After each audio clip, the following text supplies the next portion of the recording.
ایک ساتھی نے سوال کیا ہے کہ یہ حمزاد کیا بلا ہے، اس کی کیا حقیقت ہے؟ علماء سے بھی اس کا نام سنتے ہیں اور روحانی عاملوں سے بھی اس کا نام سنتے ہیں اور شیطانی عامل بھی اس کا نام لے رہے ہوتے ہیں۔ یہ کیا بلا کیا ہے؟ آپ ذرا وضاحت سے قرآن و حدیث کی روشنی میں اس مسئلے کو بیان فرمائیں۔ تو سارا مسئلہ جو ہے وہ قرآن و سنت کا نہیں ہے، کچھ مسئلہ علماء کے کشف کا، تجربات کا بھی ہے۔ میں دونوں کو اللہ تعالیٰ کے فضل سے کوشش کروں گا کہ واضح کر دوں۔ حمزاد، اس کو عربی میں وسواس کہتے ہیں، وسواس، یا اس کو شیطان کہتے ہیں۔ حمزاد یہ فارسی کا لفظ ہے، انسان کا ساتھی، جو ساتھ انسان کے پیدا ہوتا ہے۔ حدیث میں آتا ہے رسول اللہ صلی اللہ علیہ وسلم نے فرمایا کوئی بھی آدمی ایسا نہیں ہے کہ جس کے ساتھ اس کا شیطان پیدا نہ ہو، اور جس کے ساتھ اس کا شیطان نہ ہو۔ لوگوں نے کہا اللہ کے رسول صلی اللہ علیہ وسلم آپ کے ساتھ بھی ہے؟ آپ نے فرمایا ہاں میرے ساتھ بھی ہے، مگر اللہ نے میری مدد کی ہے کہ اس کو میرا مطیع کر دیا ہے کہ وہ مجھے برائی کا حکم نہیں دے سکتا۔ یہ مسلم شریف کی روایت ہے۔ تو اس لیے ہر کسی کے ساتھ اس کا حمزاد ہوتا ہے جو اس کے ساتھ رہتا ہے۔ اللہ رب العزت نے ساتھ لگایا ہے، اور اسی طرح اللہ نے ایک فرشتہ بھی ساتھ لگایا ہوا ہے۔ فرشتہ نیکی کی بات اس کے دل میں ڈالتا ہے، شیطان برائی کی بات ڈالتا ہے۔ یہ انسان نیکی اور برائی کی کشمکش میں زندگی گزارتا ہے۔ وہ برائی ڈالتا ہے یہ کر لو، اور ہمارے نوجوان برائی کے پیچھے بھاگتے ہیں۔ وہ وسوسہ ڈالتا ہے، وہ کہتے ہیں انسان سمجھتا ہے یہ میرا اپنا خیال ہے، یہ میرے دل میں یہ بات ہے، یہ برائی کر لو میرے دل میں یہ بات ہے۔ وہ شیطان ڈال رہا ہوتا ہے، اور فرشتہ نیکی کی بات ڈالتا ہے۔ چونکہ ہمارا نفس جو ہے وہ عادی ہو چکا ہے برائیوں کا، اس لیے وہ شیطان کی بات کی طرف ہی بھاگتے ہیں۔ اور سوال تو ان کا کافی لمبا تھا، میں سارا سوال ذکر نہیں کیا، مگر جواب میں ساری بات کو ملحوظ رکھوں گا۔ اب رہی یہ بات، چونکہ یہ شیطان ہوتا ہے، اس کا دوسرے شیطانوں سے بھی تعلق ہوتا ہے۔ آدمی کسی عامل کے پاس جاتا ہے، اس نے یہ بتا دیا کہ وہ تم گھر میں رہتے ہو تو یہ شیطان بھی تو تمہارے گھر میں رہے گا نا۔ اور شیطان کا دوست ہوتا ہے، جادوگروں کے دوست ہوتے ہیں، ان کو بتا دیتے ہیں، بہت خوش ہوتے ہیں، ساری زندگی یخ مارتے ہیں مگر ٹھیک نہیں ہوتے، ساری زندگی جادوگروں کے قدموں میں بیٹھے رہتے ہیں۔ مرض بڑھتا گیا یوں یوں دوا کی، جیسے جیسے دوائی استعمال کرتا ہے مرض بڑھتا جاتا ہے، اس لیے کہ وہ آپس میں دوست ہوتے ہیں۔ ان شیاطین لیوحون، اللہ فرماتے ہیں شیاطین اپنے اولیاء کو وحی کرتے ہیں، تو شیاطین آپس میں دوست ہوتے ہیں۔ اس لیے بھی میں کہتا ہوں کہ جادوگروں کے پاس نہیں جانا چاہیے، اس لیے کہ ایک شیطان تو تمہارے گھر میں، تمہارے بستر میں، تمہارے بیڈ روم میں، تمہارے کھانے میں، تمہارے اٹھنے میں، تمہارے بیٹھنے میں، تمہارے سونے میں ساتھ تمہارے چپکا ہوا ہے، اور باقی شیطان اس کے دوست ہیں، جادوگر ان کا دوست ہے۔ تو تمہارے گھر میں بتا دیا تم نے یہ کھا کے آئے اور تمہاری بیوی یہ کر رہی، یہ کوئی بڑی بات ہے؟ ذرا عقل ہو تو آدمی اس بات کو سمجھ سکتا ہے، میری اس بات کو۔ اور اسی طرح جو لوگ حمزاد کا عمل کرتے ہیں، اکثر چونکہ یہ شیطان ہے، آخری عمر میں اکثر ذہنی مریض بن جاتے ہیں، وسوسوں کے، یہ وسوسے آ رہے ہیں جی، وہ وسوسے ڈال رہا ہے جی، موکل وسوسے ڈال رہا ہے۔ کہاں موکل ہے یہ تو شیطان ہے۔ اگر تم نہیں سمجھ سکتے تو اپنے کامل استاد کے ہاتھ میں اپنا ہاتھ دے دو، وہ تمہیں بتلا دے گا یہ کیا ہے۔ وسوسے ڈال رہا ہے جی، ذہنی مریض ہو جاتا ہے، دماغ خراب ہو جاتا ہے۔ بہت سے لوگ ایسے ہیں، ہمیں یہ نظر آتا ہے، ہمیں وہ نظر آتا ہے، ہمیں یہ خواب آتا ہے، ان کو خواب بھی یہ دکھاتے ہیں۔ اور پھر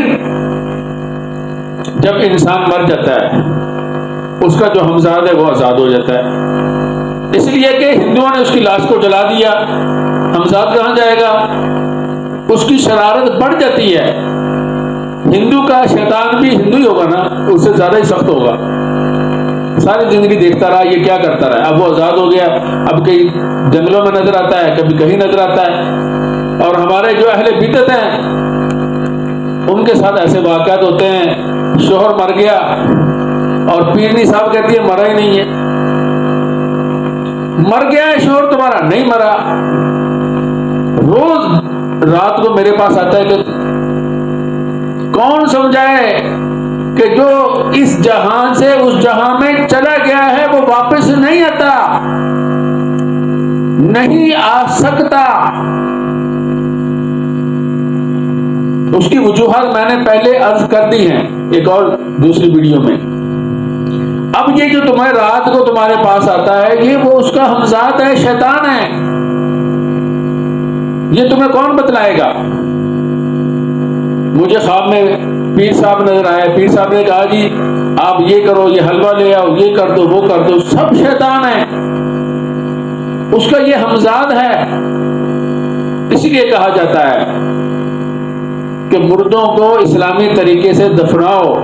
جو نہر میں پھینک دیتے ہیں یا جس کو کوئی جانور کھا جاتا ہے ان کے ہمزاد آزاد پھرتے ہوتے ہیں، بھڑکاتے ہیں.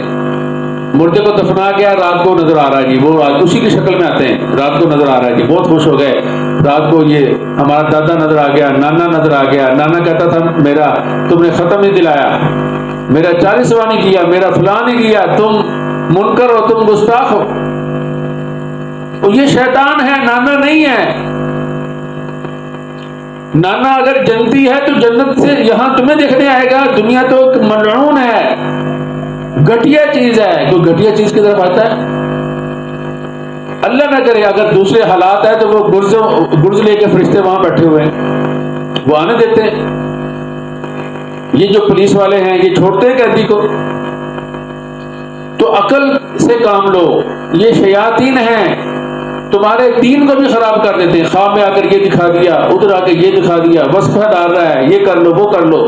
کسی اچھے استاد سے، کسی اچھے عامل سے، کسی اچھے اللہ والے سے اپنا تعلق قائم کرو. یہ تمہیں بتلا دے گا یہ کون ہے. اگر تمہیں بچھو نظر نہیں آتا، جب ڈنگ لگائے گا تو پتہ چل جائے گا نا.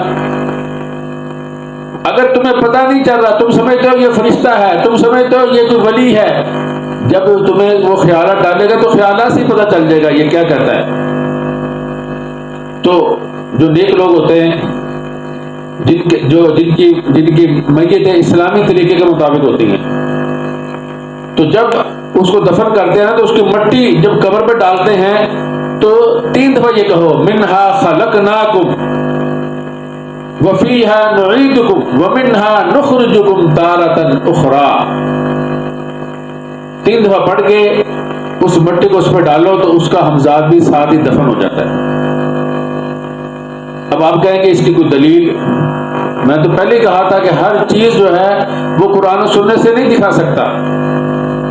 البتہ آپ کو یوں کہہ سکتا ہوں کہ دفن ہونے سے مراد ہے اس کا قید ہونا. قید ہو جاتا ہے، دوسرے لوگوں کو تنگ نہیں کرتا. یہ چیزیں کشف سے ان لوگوں کو نظر آ سکتی ہے جو اصحاب نظر ہے یا اصحاب بصیرت ہے، دل کی بصیرت کھلی ہوئی ہے. یہ کشف سے اس کا تعلق آپ یوں کہہ لیں. تو پھر اس کے اندر بھی جن کے ہمزاد جو ایسا نہیں کرتے ان کے ہمزاد بھی 2 طرح کے ہوتے ہیں. جو بدماش ہوتا ہے اس کا ہمزاد بھی بدماش، گنڈے کا ہمزاد بھی گنڈا، کالے کا ہمزاد بھی کالا، درویش کا ہمزاد بھی درویش. جیسا آدمی ہوتا ہے ایسے. یہ میری اپنی تحقیق ہے، یہ حدیث میں نہیں ہے، یہ پہلے بتا رہا ہوں. اگر وہ نیک آدمی ہے تو اس کا آزاد ہے تو وہ لوگوں کو تنگ نہیں کرے گا. اگر وہ مرنے والا بدماش، لنگا، لفنگا، جو بھی نام ہے، ہمیں تو نام بھی صحیح نہیں آتے، جیسے لوگ ہیں تو ان کے ہمزاد بھی ایسے ہوتے ہیں. کبھی اس کے پیچھے اس کی بیوی کو تنگ کر رہے ہوتے ہیں، کبھی اس کے والد کو خواب میں آ رہے ہوتے ہیں کہ دیکھ اتار دو. کبھی اس کو نظر آ رہے ہوتے ہیں، کبھی یہ کر رہے ہوتے ہیں، کبھی وہ. تو یہ ایک شیطان ہے. جو آدمی حمزات کا عمل کرتا ہے اس کے ایمان کا خطرہ ہوتا ہے، اس لیے کہ اس نے گھر میں بچھو اور سانپ رکھ لیا ہے، اس کو تقویت دے دی ہے. اللہ نے اس کو ایک حد میں رکھا تھا، کبھی بھی یہ حمزات تمہارا ہاتھ نہیں پکڑے گا، گریبان نہیں پکڑے گا. جب تم ہی اس کو اپنے اوپر مسلط کرو گے تو پھر ایمان بھی خطرے میں پڑ جائے گا، اور زندے آخری عمر میں جا کر مخبوط الحواس ہو جاؤ گے، پتہ نہیں چلے گا کیا ہو رہا ہے کیا نہیں ہو رہا. یہ شیطان یوں سمجھو جیسے آگ اور پانی ہے. انسان اور شیطان کا تعلق اگر سمجھنا ہے تو آگ اور پانی کا سمجھ لو. ان کی کبھی صلح نہیں ہو سکتی، کبھی صلح نہیں ہو سکتی. اچھی طرح ذہن نشین کر لو. اس لیے حمزات کا عمل نہیں کرنا. اور اگر کسی کے مرنے کے بعد وہی بزرگ آپ کو نظر آئے اور شریعت کے خلاف کوئی بات کہے تو کسی عالم سے رابطہ رکھنا ہے، وہ اس کا حمزات ہوگا جو آپ کو راستے سے بھٹکاتا ہے. اگر کسی کو لگتا ہے کہ وہ مر گیا ہے اور رات کو مجھے وہ کہتا ہے روز میرے دادا جی مجھے ملتے ہیں آ کر، وہ دادا جی بھی ایسے ہی ہوں گے، اصل نہیں آ سکتا. اس کا شیطان جو ہے حمزات وہ بھٹکتا پھرتا ہوتا ہے. تو اس لیے آج کسی نے سوال کیا تھا، میں نے کچھ روشنی ڈالی. اس کا خلاصہ یہ ہوا کہ حمزات جو ہے اس کا ہر آدمی کے ساتھ ہونا برحق ہے. اللہ کے نبی صلی اللہ علیہ وسلم نے بتلا دیا. اب رہا یہ کہ جب وہ مرتا ہے تو کہاں جاتا ہے، زندگی میں کہاں رہتا ہے. شیطان تو انسان میں ایسے دوڑتا ہے جیسے خون رگوں میں دوڑتا ہے، وہ کہیں بھی رہ سکتا ہے. حدیث میں ناک کے نتنوں میں آتا ہے کہ رات کو شیطان ناک کے نتنوں میں رات گزارتا ہے، اور آپ کے جسم کے کندھوں کے اوپر بھی بیٹھ سکتا ہے، جیسا کہ حدیث میں آتا ہے کندھوں میں بیٹھ کے شیطان وسوسے ڈالتا ہے. تو کہیں بھی رہ سکتا ہے. یہ ایک سوال ایسا ہے جس کا کوئی فضول سوال کہہ لیں آپ، اس کو اللہ نے اتنی طاقت دی ہے کہ وہ آپ کے جسم کے اندر بھی داخل ہو جاتا ہے. اور یہ بھی سمجھ میں آ گیا کہ یہ جو جادوگر باتیں بتاتے ہیں کیسے بتاتے ہیں. جادوگر کا دوست تو آپ کے گھر میں بیٹھا ہوتا ہے، حمزات آپ کے ساتھ رہ رہا ہوتا ہے، تو اس لیے اس کی باتوں سے متاثر نہ ہو. اللہ کے فضل سے اس نوری لٹ سمجھتے لاٹھی کو جادوگر کے سر پہ مارو گے تو آپ کو اس طرح وہ ٹکڑے ہوتے ہوئے نظر آئے گا جس طرح اللہ کے نبی صلی اللہ علیہ وسلم نے غزوہ خندق کے اندر وہ جو چٹان کسی سے نہیں ٹوٹتی تھی، رسالت والے ہاتھ سے چوٹ ماری، نہ صرف یہ کہ وہ ٹوٹی، اس نے اللہ کے نبی صلی اللہ علیہ وسلم کے امام الانبیاء ہونے کی بھی گواہی دی. لٹ وہ ہونی چاہیے جو نور والی ہے، ایمانی لٹ، پھر پتہ چلے گا.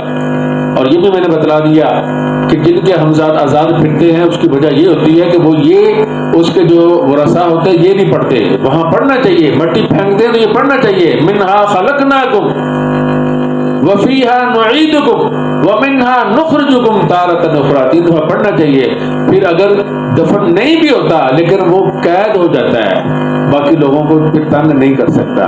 تو بات لمبی ہو رہی ہے، دعا کیجیے اللہ رب العزت ہمیں اس خبیث اور شریر شیطان کے شر سے بھی ہماری حفاظت فرمائے، جس نے ہمارے ملک کے 95% لوگوں کو بدھو بنا رکھا ہے.